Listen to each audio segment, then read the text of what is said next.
බලන්න පින්වතුනි මේ දිස්සන්නේ මහාතේමිය ජාතකයයි බුදු වන්නට පෙරම් පුරණ අප මහා බෝසතාණන් වහන්සේ පාරමී පුරණ සමයේ තේමිය කුමාරා නමින් ඉපදීම තොරණේ පළවෙනි කොටුවෙන් නිරූපණය කරනවා.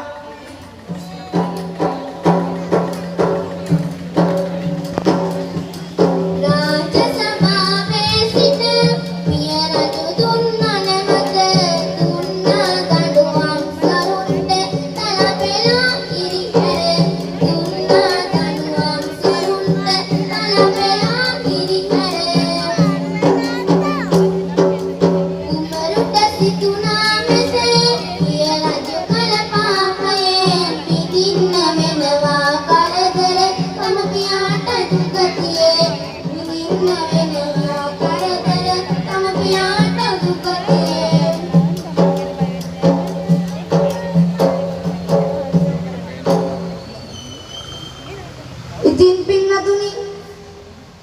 තරණේ දෙවනි කොටසින් ඔබට මේ දිස්සන්නේ රජතම සිඟිති පුතා උකුලෙහි තබාගෙන රාජ